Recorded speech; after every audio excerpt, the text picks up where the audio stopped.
Hello, welcome back. Today we're making jollof rice. This recipe is your go-to if you are trying to make it quick.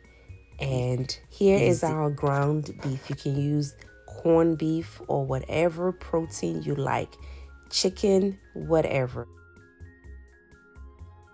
This is chopped onions.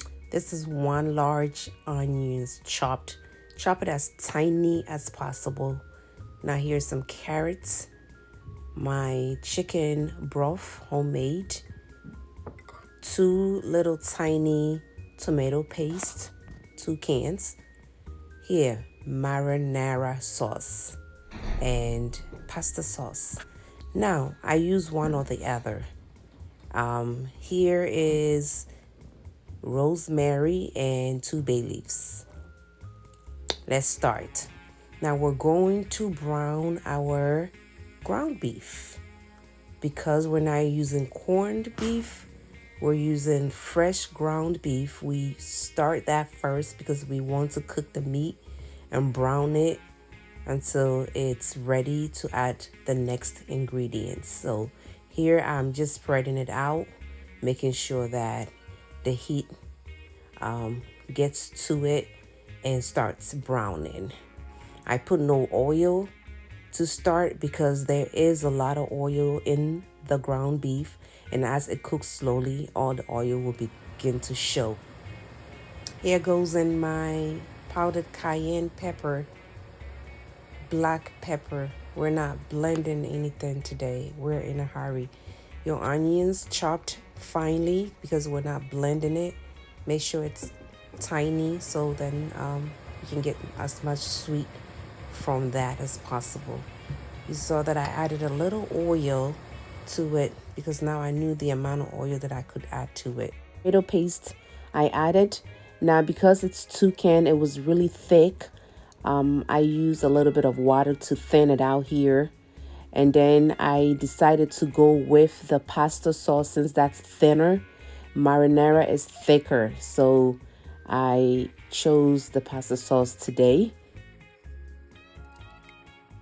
And there is that with my chicken broth, full of flavor.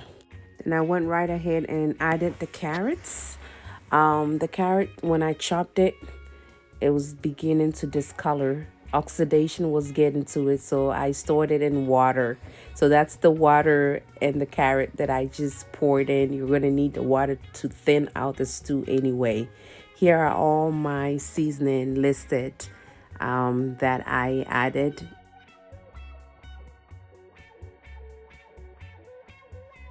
Nor chicken flavored powder, some nutmeg, anise, curry powder, ginger, onions, garlic, and adobo. These are the seasonings that I added. It's also listed. Ready to add the rice, and I felt like the stew was a little bit much. I was cooking 8 cups of rice. So what I did to be on the safe side, to not have too much like soggy rice, I take out some of the stew or the sauce, keep it on the side, and if I need it as I go along, I add it. And in this case, I needed it. Poured in my 8 cup of rice, stirred it all together, and along the way, I realized that 8 cups of rice needed all the sauce. So I just scooped it right back into the pan. But here I am just mixing the stew and the rice as usual. It needed some salt. If you remember, there was no salt in my seasoning. So here I sprinkled a little bit of salt on it and just kept stirring. And meanwhile, I had my hot water. This is a secret to cook your jollof rice quicker and fast. Now, you're not going to get that crunchy side on the pan when you use hot water, but it's fine. It cooks it very quick, and you're just going to love using hot water to cook jollof rice. If you try it, it will be done before you know it.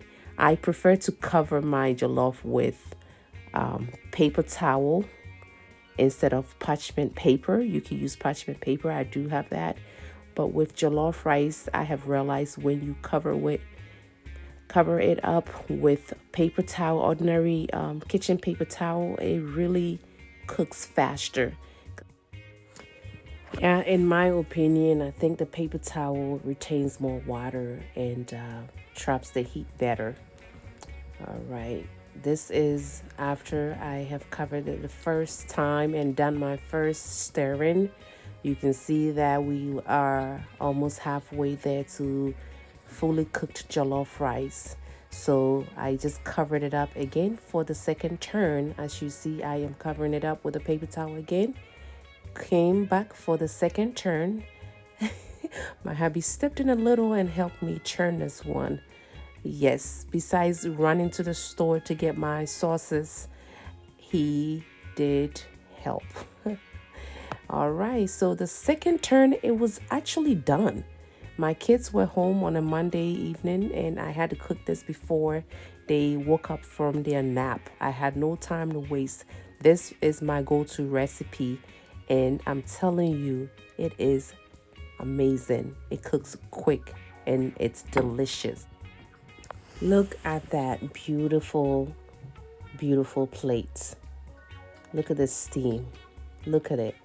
The meat, the carrot, the color of it. It's beautiful. This jollof recipe will be your go-to quick to make any time of the day, any weather. Anytime you will enjoy this. It's just beautiful. I gave this beautiful plate to my husband. And when the kids were up, it was ready to go. I do this a lot, this recipe, when I feel like not blending, not going through a lot of hustle. So then my husband is eating his plate with the kids, of course. And I said, baby, how does it taste? He said, Eya de pa. So please try this. Thanks for tuning in.